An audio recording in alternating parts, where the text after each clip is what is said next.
অত্যন্ত লজ্জাজনক এবং আমরা প্রতিবাদ জানাচ্ছি। এইরকম কোনো ধরন হতে পারে না। শিক্ষাঙ্গনে যদি শিক্ষার্থীদের ওপর প্রহার করা হয়, শিক্ষামন্ত্রীর ওপর হাত দেওয়া হয়, জুতো ছোড়া হয়, what kind of a culture is this? যদি কোনো রকমের আলোচনা থাকে সেটার ধরন আছে, আলোচনারও একটা ধরন থাকে। আপনারা শান্ত যাদবপুরকে অশান্ত করার চেষ্টা করছেন, শান্ত কলকাতাকে অশান্ত করার চেষ্টা করছেন, সেটা তৃণমূল কংগ্রেস হতে দেবে না।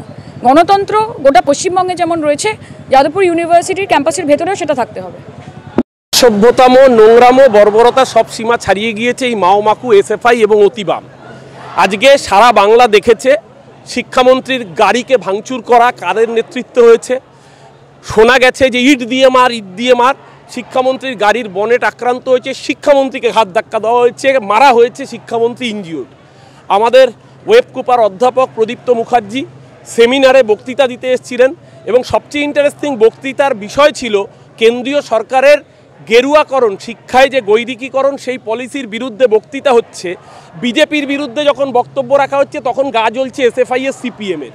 যেই সিপিএম কদিন আগে কেন্দ্রীয় কমিটি নির্দেশ দিয়ে বলেছে যে বিজেপি ফ্যাসিস্ট নয়, তাদের ছাত্র সংগঠন যখন বিজেপির শিক্ষানীতির বিরুদ্ধে সমালোচনা করছে তৃণমূলের শিক্ষক সংগঠন, তখন সেই শিক্ষকদের পেটাচ্ছে। অর্থাৎ আমরা যে কথা বহুদিন থেকে বলেছি, এ রাজ্যের বুকে বাম আর রামের মধ্যে কোনো প্রভেদ নেই। এই সিপিএম, এই এসএফআই যে বিজেপির পোষা চাকর বাকর।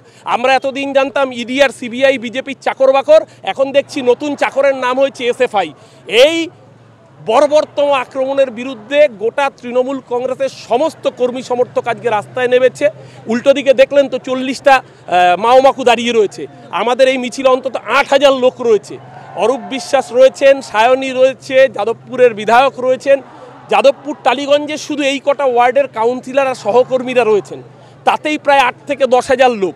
যদি চাইতো, তৃণমূল যদি গণতন্ত্র না মেনে বদলা নয় বদল চাই না বলতো, তাহলে আজকে এই 40টা লোকের চিহ্ন মাত্র খুঁজে পাওয়া যেত না।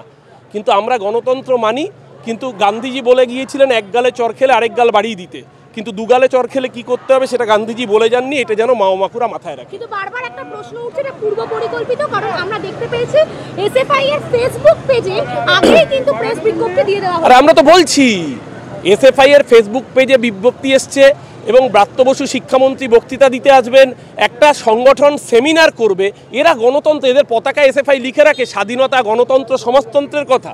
কোন গণতন্ত্রের নিদর্শন দেখিয়েছে যে একজন শিক্ষামন্ত্রী তার গাড়ির বনেটে মারা হচ্ছে, বলা ইট নিয়ে ইট দিয়ে মার? শিক্ষামন্ত্রীর চোখে আঘাত লেগেছে, কপালে ফেটে গেছে, শিক্ষামন্ত্রী হাসপাতালে।